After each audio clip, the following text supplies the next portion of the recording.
আসসালামু আলাইকুম শিক্ষার্থীবৃন্দ, আশা করি তোমরা ভালোই আছো। আমি মোহাম্মদ আজহার আলী, সহকারী অধ্যাপক, জীববিজ্ঞান বিভাগ, পাগলাপীর স্কুল অ্যান্ড কলেজ শাখা। আজকে আমি তোমাদের উদ্ভিদ বিজ্ঞানের প্রথম অধ্যায়ের ক্লোরোপ্লাস্ট সম্পর্কে আলোচনা করব। আলোচ্য বিষয় আছে ক্লোরোপ্লাস্ট।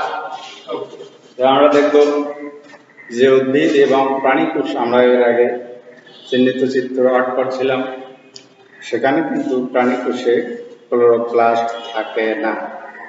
উদ্ভিদ কোষে শুধুমাত্র ক্লোরোপ্লাস্ট থাকে এবং ক্লোরোপ্লাস্ট উদ্ভিদের জন্য অতি গুরুত্বপূর্ণ একটি অঙ্গাণু। তাইলে আমরা আপনার ক্লোরোপ্লাস্ট কাকে বলে? উদ্ভিদ কোষের সাইটোপ্লাজমের মধ্যে অবস্থিত বিভিন্ন আকৃতির সবুজ বর্ণের প্লাস্টিড, যা সালোক সংশ্লেষণ প্রক্রিয়ায় শর্করা জাতীয় খাদ্য তৈরি করে। শর্করা জাতীয় খাদ্য মানে হচ্ছে কার্বোহাইড্রেট, একে বলা হচ্ছে শর্করা জাতীয় খাদ্য। সংক্ষেপে যদি আমরা বলতে যাই, তাহলে আমরা ক্লোরোপ্লাস্ট কাকে বলবো? যে সবুজ বর্ণের প্লাস্টিডকে আমরা কি বলবো? ক্লোরোপ্লাস্ট বলবো। তারপরে আমরা আসবো ক্লোরোপ্লাস্টের গঠন। চিহ্নিত চিত্রের মধ্যে বিভিন্ন অংশ আছে, এগুলো আমরা গঠন সংক্ষেপে আলোচনা করব। যে ক্লোরোপ্লাস্টের গঠন প্রথমে আছে আবরণী। ক্লোরোপ্লাস্ট দ্বিস্তর বিশিষ্ট একটা ঝিল্লি দ্বারা পরিবেষ্টিত থাকে, একে বলা হচ্ছে আবরণী। এই দ্বিস্তর ঝিল্লিটা দুইটা স্তর থাকে, বাইরে যেটি থাকে সেটাকে বলা হচ্ছে বহির্ঝিল্লি বা বহিঃপর্দা, ভেতরে যেটি থাকে সেটিকে বলা হচ্ছে অন্তঃঝিল্লি বা পর্দা। ক্লোরোপ্লাস্টের পর্দা বা মেমব্রেন আমরা পূর্বেই বলছি, দুইটি অনুপ্রবেশ্য বা বৈষম্য ভেদ্য ছিদ্র এখানে থাকে। তারপরে আমরা আসবো অন্তঃপর্দা অপেক্ষা বহিঃপর্দা অধিক ভেদ্য। অন্তঃপর্দার সঙ্গে কিছু প্রোটিন সংলগ্ন থাকে। খ নম্বরে আমরা যাব, খ নম্বরে স্ট্রোমা। স্ট্রোমা আমরা কাকে বলবো? যে দ্বিস্তর বিশিষ্ট ঝিল্লি দ্বারা পরিবেষ্টিত সমস্ত অংশটাকে বলা হচ্ছে স্ট্রোমা। ঝিল্লি দ্বারা পরিবেষ্টিত সমস্ত অংশকে বলা হচ্ছে স্ট্রোমা। ক্লোরোপ্লাস্টের অন্তঃপর্দা বহিঃপর্দা বা দ্বিস্তর বিশিষ্ট ঝিল্লি দ্বারা পরিবেষ্টিত সমস্ত অংশকে বলা হচ্ছে স্ট্রোমা। এটা একটা বিশাল আকারের প্রকোষ্ঠ।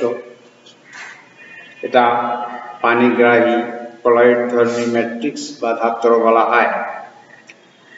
স্ট্রোমা প্রকৃতপক্ষে দ্রবণীয় প্রোটিন এবং এতে অন্যান্য উপাদানের মধ্যে রয়েছে চর্বি, দানা, ভিটামিন, ম্যাগনেসিয়াম, আয়রন, তারপরে জিঙ্ক, কপার, ম্যাঙ্গানিজ।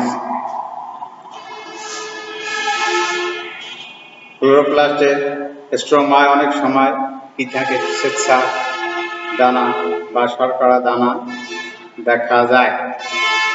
সালোক সংশ্লেষণে কার্বন বিজারণের মাধ্যমে স্ট্রোমা কি করে?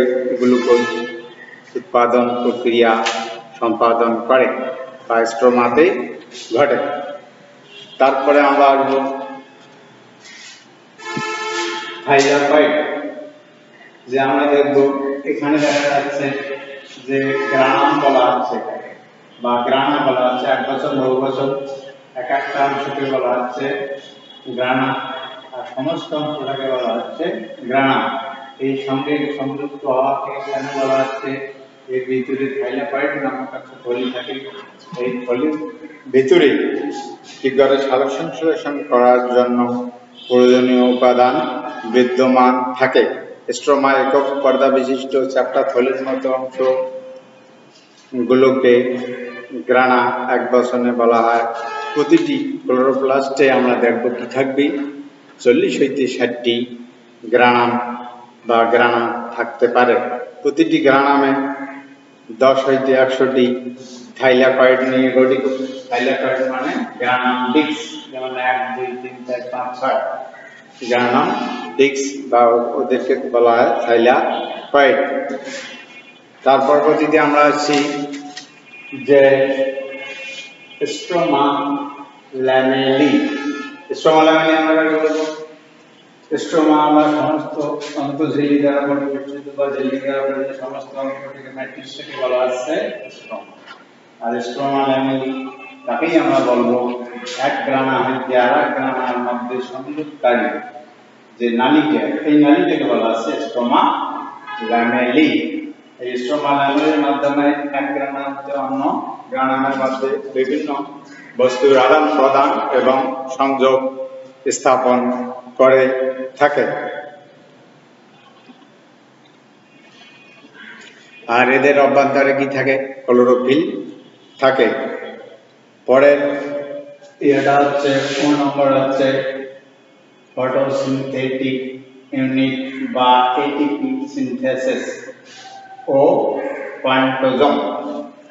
তাহলে আমরা দেখব কি যে থাইলাকয়েডের আবরণীতে আমরা দেখব যে ভেতরের আবরণীতে অনেক ফটোসিনথেটিক ইউনিট থাকে। এই ইউনিট গুলাকে বলা হচ্ছে এটিপি সিনথেসিস। এটিপি সিনথেসিস মানে হলো, সিনথেসিস মানে হচ্ছে সংশ্লেষণ করা, উৎপাদন করা, তৈরি করা। এটিপি মানে অ্যাডিনিন ট্রাইফসফেট এখানে তৈরি হয়। পরবর্তীতে আমরা আছি যে এদের কোয়ান্টোজোম বলে। এদের ভিতরে যে অংশগুলো থাকে এদেরকে কোয়ান্টোজোম বলা হয়। ইহা সৌরশক্তি শোষণের সহায়তা করে। প্রতিটি ফটোসিনথেটিক ইউনিটের মধ্যে আমরা কি দেখতে পাবো? Chlorophyll A, chlorophyll B, chlorophyll C, chlorophyll D, carotene, xanthophyll ইত্যাদি আমরা দেখতে পাবো। এছাড়াও বিভিন্ন ধরনের enzyme, phospholipid, metal ion, quinone ইত্যাদি ক্লোরোপ্লাস্টের এই অংশে ফটোফসফোরাইলেশন ঘটে। ফটোফসফোরাইলেশন মানে হচ্ছে সালোক। ফটোফসফোরাইলেশন মানে হচ্ছে যেখানে এটিপি তৈরি হয় সালোক সংশ্লেষণ প্রক্রিয়ায়, এখানে এরা কি করে? এটিপি তৈরি করে। তারপরে লাস্ট 4 নম্বর আছে ডিএনএ ও রাইবোজোম। তাহলে আমরা স্ট্রোমার মধ্যে দেখবো যে গোলাকার গোলাকার যে দানাগুলো আমরা দেখতেছি এদেরকে বলা আছে রাইবোজোম। এখানে আমরা দেখব রাইবোজোম থাকে এবং ডিএনএ অণু থাকে। এদের সাহায্যে ক্লোরোপ্লাস্ট নিজস্ব অনুরূপ সৃষ্টি ও কিছু প্রয়োজনীয় প্রোটিন সংশ্লেষণ করতে পারে। নিজের অনুরূপ বা প্রতিলিপন, নিজের মতো কি করতে পারে? এরা ডিএনএ তৈরি করতে পারে এবং রাইবোজোমও তৈরি করতে পারে। এটাকে বলা হচ্ছে অনুরূপ সৃষ্টি বা প্রতিরূপ বা প্রতিলিপনও বলা হয়, এরা করতে পারে। তারপরে আমরা আসবো যে ক্লোরোপ্লাস্টের রাসায়নিক গঠন। এর মধ্যে কি কি রাসায়নিক গঠন আমরা দেখতে পাবো? নিম্নলিখিত রাসায়নিক গঠনগুলো আমরা দেখতে পাবো: carbohydrate, protein, lipid, chlorophyll, carotene, nucleic acid, DNA ও আরএনএ, এনজাইম, কোএনজাইম। তারপর আরো আমরা দেখতে পাবো যে সামান্য পরিমাণ খনিজ পদার্থ, ম্যাঙ্গানিজ, আয়রন, কপার, তারপরে ফসফরাস এবং ভিটামিন কে ইত্যাদি। এখন আমরা আসবো ক্লোরোপ্লাস্টের কাজ। ক্লোরোপ্লাস্ট উদ্ভিদের জন্য কি কাজ করে বা কোষের জন্য কি কাজ করে? ক্লোরোপ্লাস্ট আমরা বলছি পূর্বেই যে একটা উদ্ভিদের জন্য বা উদ্ভিদ কোষের জন্য একটা অতি গুরুত্বপূর্ণ অঙ্গাণু বা অর্গানলেস। ক্লোরোপ্লাস্টের প্রথম কাজ হলো এরা কি করে সালোক সংশ্লেষণ প্রক্রিয়ায় কি করবে, শর্করা জাতীয় খাদ্য প্রস্তুত করাই ক্লোরোপ্লাস্টের প্রধান কাজ। এরা সৌরশক্তিকে জৈবিক শক্তিতে রূপান্তরিত করে, তারপরে এরা নিজের প্রয়োজনে প্রোটিন, আমিষ যেটাকে বলা আছে fatty acid, nucleic acid, DNA এবং আরএনএ তৈরি করতে পারে। এর কোয়ান্টোজমে ফটোফসফোরাইলেশন ঘটে, ফলে এডিপি অ্যাডিনোসিন ডাইফসফেট হইতে এরা কি করে এটিপি অ্যাডেনোসিন ট্রাইফসফেটে পরিণত হয়। যে ক্লোরোপ্লাস্ট আলোক শোষণ বা ফটো রেসপিরেশনে সহায়তা করে। আলোক শোষণ, আমরা শোষণের একটা অন্ধকার পর্যায়ে এবং একটা আলোক পর্যায়ে দেখছি বা আমরা পড়ব যখন, তাহলে এটা করবে কি যে ক্লোরোপ্লাস্ট আলোক শোষণ বা ফটো রেসপিরেশনে ভূমিকা রাখে। ক্লোরোপ্লাস্ট আলোক সংবেদনশীলতা হওয়ায় সাহায্য করে বা ক্লোরোপ্লাস্ট আলোক সংবেদনশীলতায় সাহায্য করে। এখন এই যে কাজগুলো আমরা দেখলাম, ক্লোরোপ্লাস্ট একটা উদ্ভিদের কোষের একটা অতি গুরুত্বপূর্ণ সাইটোপ্লাজমিক অঙ্গাণু।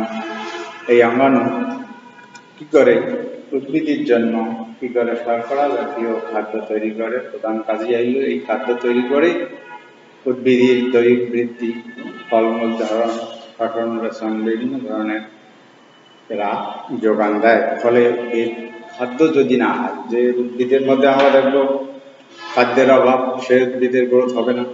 যে উদ্ভিদে খাদ্য কম, সে উদ্ভিদে ফল কম ধরবে। যে উদ্ভিদে খাদ্য কম, তাদের অকাল মৃত্যু হবে, ইত্যাদি ইত্যাদি। তাহলে আমরা এখানে একটা জিনিসই দেখলাম যে ক্লোরোপ্লাস্ট যে উদ্ভিদের জন্য অতি প্রয়োজনীয় অঙ্গাণু। এই ক্লোরোপ্লাস্ট ছাড়া আমরা উদ্ভিদের মধ্যে আমরা ব্যতিক্রম দেখব যে উদ্ভিদের প্রধান বৈশিষ্ট্য হচ্ছে ক্লোরোপ্লাস্ট। ক্লোরোপ্লাস্টের মধ্যে কি থাকে, ক্লোরোফিল থাকে। এই ক্লোরোফিলের সাহায্যে সূর্য আলো, কার্বন ডাই অক্সাইড ও পানি সাহায্যে এরা কি করে শর্করা জাতীয় খাদ্য প্রস্তুত করে। সর্বোপরি আমি এখানে আজকের মতো তোমাদের ক্লাস সমাপ্ত করছি। আল্লাহ হাফেজ।